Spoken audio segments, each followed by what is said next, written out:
माँ, देखो ना, जीतू ने फिर से गुलाब का फूल तोड़ लिया, आप उसे मना क्यों नहीं करती? अरे बेटी, वो भगवान को ही तो चढ़ाता है ना, फिर घर में भी कितनी सुगंध बनी रहती है। मगर माँ, जब चमेली और मोगरे में ढेर सारे फूल लगे हैं तो गुलाब के फूल क्यों तोड़ना?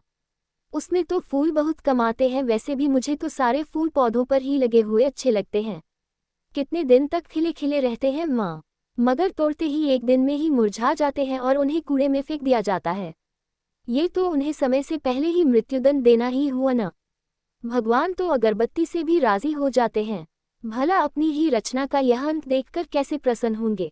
इतना मोह मत रखो बेटी, अब तुम कुछ ही दिनों में ससुराल चली जाओगी तो इनकी देखरेख कौन करेगा? अब अपने घर जाकर ही बगिया सजाना। अच्छा, तो ये घर अभी से मेरे लिए पराया हो गया? नहीं बेटी, मगर तुम इतनी मेहनत करती हो तो सोचती हूँ तुम्हारे जाने के बाद ये सब कौन करेगा। न जाने कैसी लड़की इस घर में बहू बनकर आए। ससुराल और अपने घर की कल्पना से जयती के चेहरे पर मुस्कुराहट आ गई। माँ सच ही तो कहती है, विवाह में अब दिन ही कितने रह गए हैं। और वो भविष्य के सुनहरे सपनों में खो गई। उस दिन के बाद उसने भाई को टोकना छोड़ दिया। जयती अपने माँ पिता और छोटे भाई के साथ पुणे शहर की एक कॉलोनी में रहती थी। उसके पिता एक सरकारी विद्यालय में अध्यापन कार्य करते थे। घर की माली हालत कमजोर होने से वो नौकरी लगने के बाद ही शादी करना चाहती थी। अब तो नौकरी करते हुए भी 3-4 साल हो गए। देवराज और वो एक ही कंपनी में कार्यरत हैं और यह विवाह उनके प्रेम का परिणाम ही है। अब वो विवाह के बाद ही अपने घर को खुशबुओं से सजाएगी। सोचते सोचते उसके होठों पर स्वतः सहज मुस्कुराहट उभर आई। अपनों के लिए सबसे अच्छे उपहार। कुछ ही समय बाद विवाह हो गया और जयती ससुराल यानी अपने घर आ गई। देवराज का घर उसका ही तो हुआ ना। 2 बेडरूम, हॉल, किचन वाले फ्लैट में सास ससुर के अलावा कॉलेज में पढ़ने वाली 2 नंदें थीं। छोटी बी.ए. प्रथम और बड़ी अंतिम वर्ष की छात्रा थी। घर की आर्थिक स्थिति कैसी भी हो, मगर आजकल बेटियां दहेज रूपी दानव से निपटने के लिए शिक्षा पूर्ण होने पर नौकरी करके आत्मनिर्भर होकर ही शादी करना पसंद करती हैं और माँ पिता का भी उन्हें पूर्ण सहयोग तथा प्रोत्साहन मिलता है। जयती को ससुराल में सब बहुत प्यार और सम्मान के साथ रखते थे। विजातीय होने के बावजूद सास ससुर ने बेटे की पसंद को महत्व देते हुए बिना किसी दान दहेज के विवाह की स्वीकृति इसलिए दी थी कि चलो लड़की सुंदर, शिक्षित और कमाऊ है और बेटे को पसंद है। सास लगभग 55 वर्ष की थी मगर स्वस्थ और चुस्त थी। उसे बेटी बेटी कहते न थकती और घर के सारे काम महरी की सहायता से स्वयं ही निपटाती। वो बस छोटे मोटे काम करके अपने कार्यालय चली जाती थी। ससुर जी ने हाल ही में नौकरी से ऐच्छिक सेवानिवृत्ति लेकर मिले हुए पैसों से ये 2 बेडरूम का फ्लैट खरीद लिया था। अब घर खर्च की सारी जिम्मेदारी देवराज पर थी। उसके कमरे की बालकनी काफी बड़ी और चौड़ी थी। ये देखकर जयती खुशी से फूली नहीं समाई। एक दिन अवसर देखकर उसने पति से उस परिसर को फूलों की सुगंध बिखेरते गमलों से सजाने की अनुमति मांगी। लेकिन उन्होंने गंभीर मुद्रा बनाकर कहा, देखो जयती, इस कार्य में व्यर्थ ही काफी खर्च हो जाएगा। एक बार सजावट तो ठीक है लेकिन देखरेख के लिए माली भी लगाना पड़ेगा।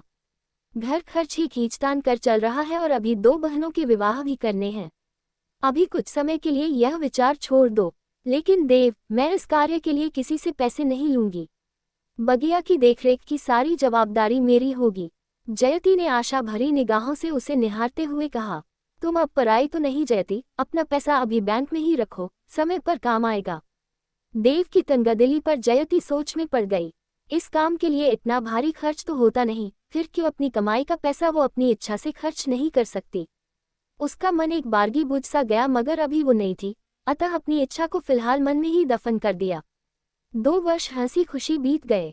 बड़ी नंद अब पढ़ाई पूरी करके प्रतियोगी परीक्षाओं की तैयारी में लग गई थी। तभी उसके लिए एक संपन्न घर से रिश्ता आया। पहले तो उसने अपना करियर बनाने से पहले विवाह से इनकार कर दिया मगर फिर माँ पिता के दबाव और विवाह के बाद ये सब करने की छूट के आश्वासन पर अपनी स्वीकृति दे दी। बड़ी धूमधाम से सगाई की रस्म पूरी हुई और शीघ्र ही वर पक्ष की मांग के कारण विवाह की तैयारियां भी शुरू हो गईं। आज रविवार यानी छुट्टी का दिन था। सबकी दिनचर्या भी छुट्टी के दिन देर से शुरू होती है, मगर प्रकृति प्रेमी जयती इस दिन जल्दी उठकर नीचे सोसाइटी के ही भ्रमण पथ पर सैर के लिए निकल जाती है। सुनहरी सुबह, खिली धूप, सुगंधित शीतल हवा, इठलाते लहराते पेड़ पौधे, फूल कलियां, भ्रमर तितलियां उसका मुस्कुराकर स्वागत करते हैं। घूम फिर कर जैसे ही ऊपर आए, उसे सास ससुर और पति को बैठक में देखकर आश्चर्य हुआ। कुछ शब्द कानों में पड़े तो लगा नंद के विवाह की ही चर्चा चल रही है। सास ने उसे प्यार से चाय नाश्ता तैयार करने के लिए कहा तो वो किचन में चली गई। छुट्टी के दिन वैसे तो शाम को अक्सर वो देव के साथ कभी मूवी देखने तो कभी लंबी सैर पर बाहर चली जाती है, तो रात्रि भोजन भी बाहर हो जाता है और उसे थकान उतारने का समय मिल जाता है। आज भी वे बाहर तो गए, मगर देव की गंभीर मुद्रा देखकर जयती परेशान सी हो रही थी। घर आते ही जयती ने कारण पूछा, क्या बात है देव, आज इतने गंभीर क्यों हो? कोई समस्या हो तो मुझे भी बताओ, शायद कुछ सहायता कर सकूं। जयती, तुम तो जानती ही हो कि बहन के विवाह की तैयारियां चल रही हैं। आज सुबह उसी सिलसिले में माँ पिता से चर्चा हुई। बड़े घर से रिश्ता जोड़ा है तो विवाह के लिए भी खासी रकम जुटानी होगी। पिताजी ने अपना सारा पैसा ये घर खरीदने में लगा दिया। अब गृहस्थी मेरी कमाई से किसी तरह चल रही है। इस समय हमें तुमसे आर्थिक सहयोग की अपेक्षा है। मगर देव, मैं क्या सहायता कर सकती हूँ भला? तुम तो जानते ही हो कि खाते की सारी जमा रकम जो विवाह के लिए जोड़ी थी, मैं हनीमून के समय तुम्हें सौंप चुकी हूँ। जयती, तुम अपनी नौकरी के आधार पर बैंक से लोन ले सकती हो। अगर मैं लोन लूंगा तो किश्तें चुकाने के लिए घर के खर्चों में कटौती करनी पड़ेगी, जो संभव नहीं है। ये तुम क्या कह रहे हो देव? मैं नौकरी आत्मनिर्भरता के लिए कर रही हूँ। लोन लेने के बाद तो लंबे समय तक किश्तें चुकानी पड़ेंगी। फिर जब हमारा परिवार बढ़ेगा तो मैं नौकरी छोड़ भी सकती हूँ, अतः मैं ये रिस्क नहीं ले सकती। बहनों का विवाह उनकी नौकरी लगने के बाद भी किया जा सकता है।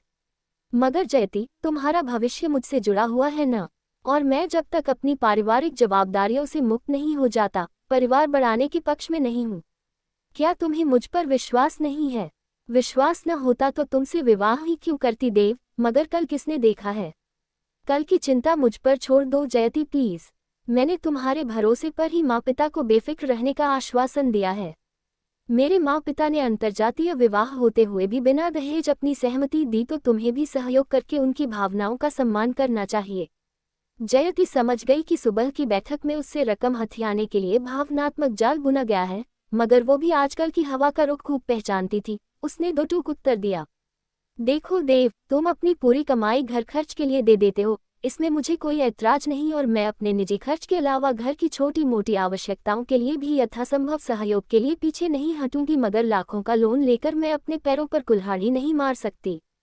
मुझे अपनी कमाई अपनी इच्छा से खर्च करने का पूरा अधिकार है, और मैं इस अधिकार में किसी को सेंध नहीं लगाने दूंगी।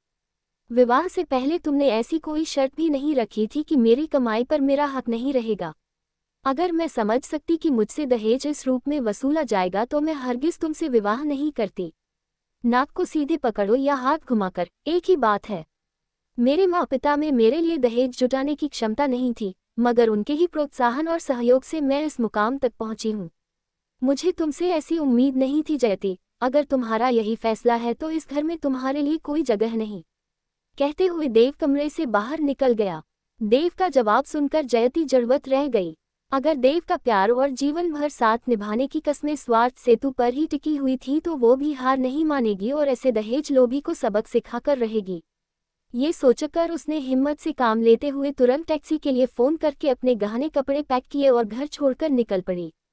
सास ससुर उसे जाते हुए देखते रहे, मगर उसे रोकने का प्रयास किसी ने नहीं किया। शायद वे सारा मामला भांप गए थे।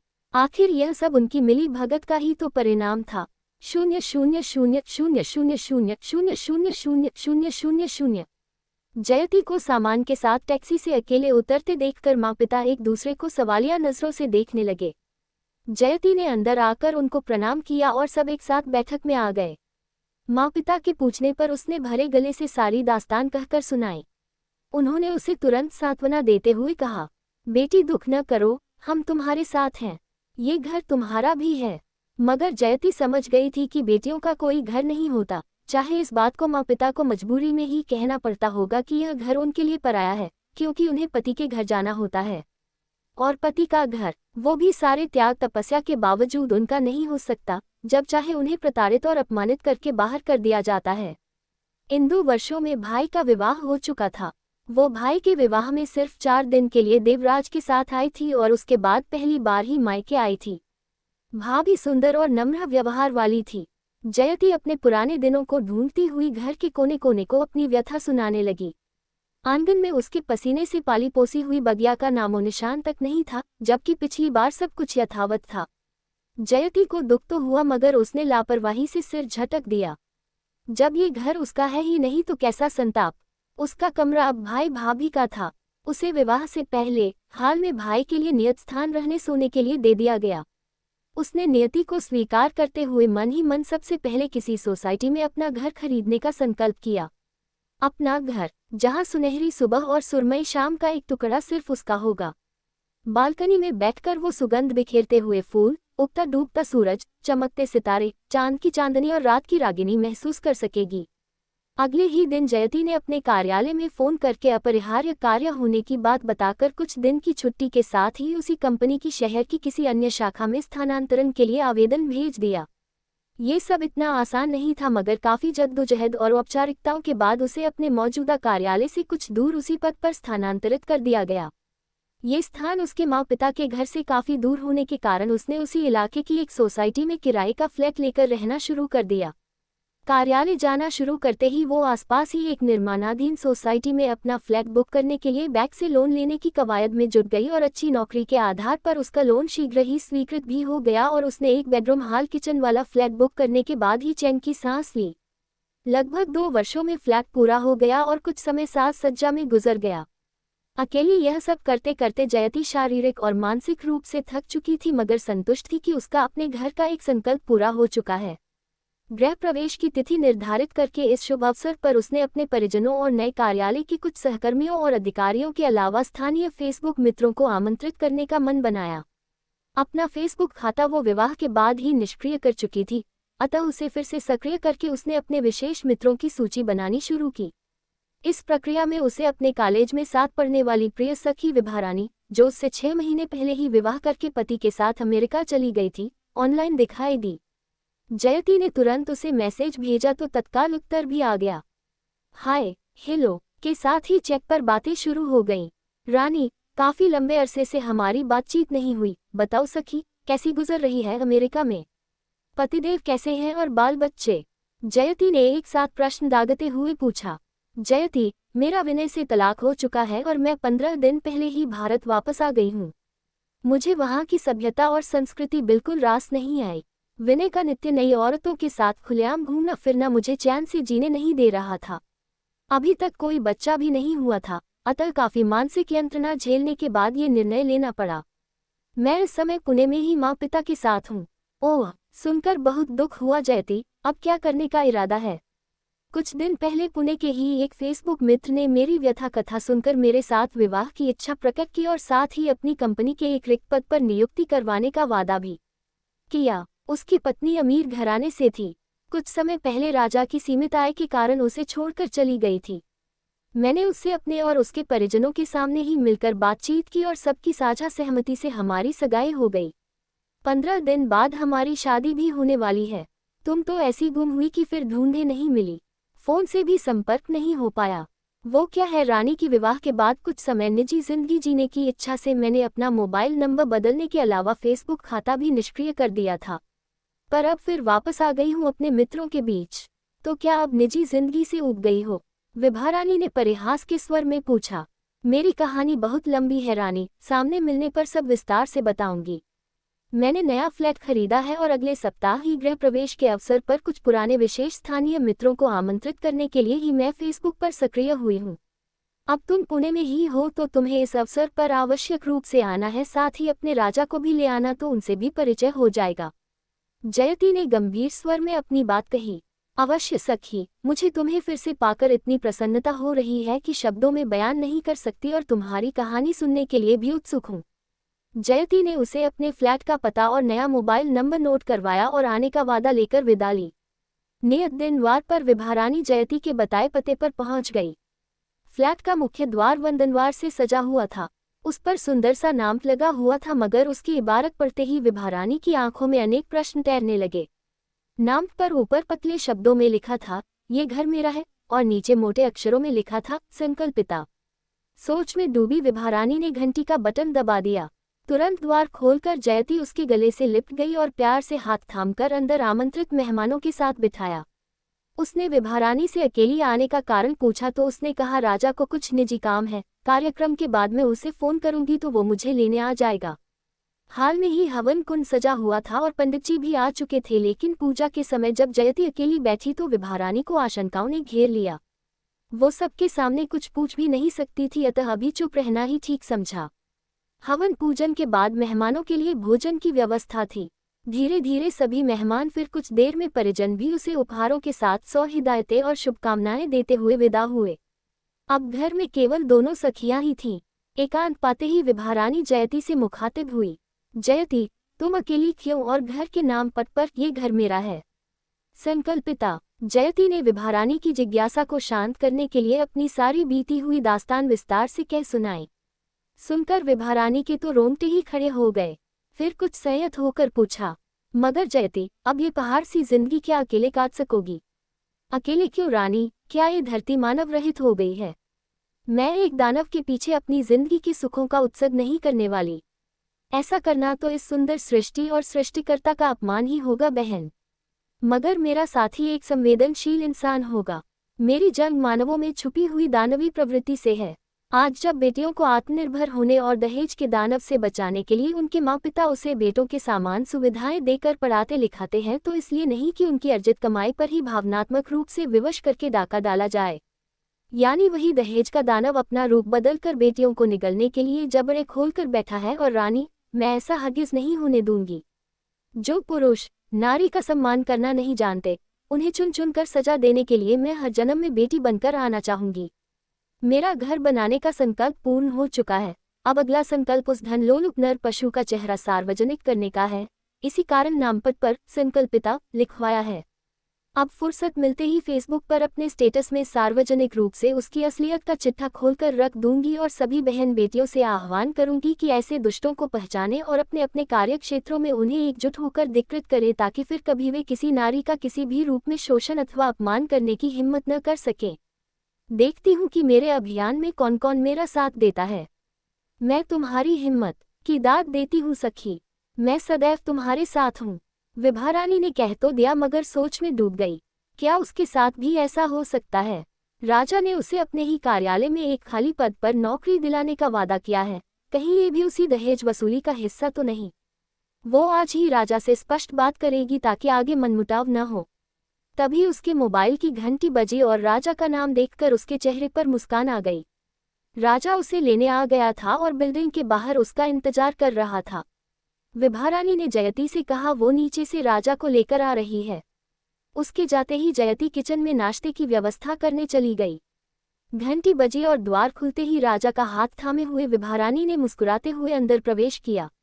मगर जयती पर नजर पड़ते ही राजा की दशा ऐसी हो गई जैसे सैकड़ों बिच्छुओं ने उसे एक साथ डस लिया हो। उसके पसीने छूटने लगे और वो विभारानी से अपना हाथ छुड़ाने का प्रयास करने लगा।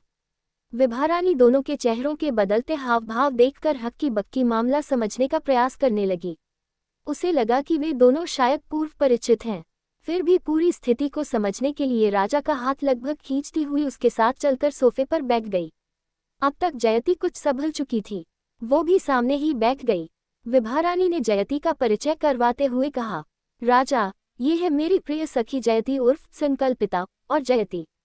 रुको रानी, मैं इनका परिचय करवाती हूँ। ये है मिस्टर देवराज उर्फ देव, मेरे पूर्व पति, और तुम्हारे मंगेतर उर्फ रानी के राजा। जयती ने आग उगलती हुई नजरों से देवराज को घूरते हुए कहा। सुनकर विभा को सारा ब्रह्मांड घूमता हुआ नजर आने लगा।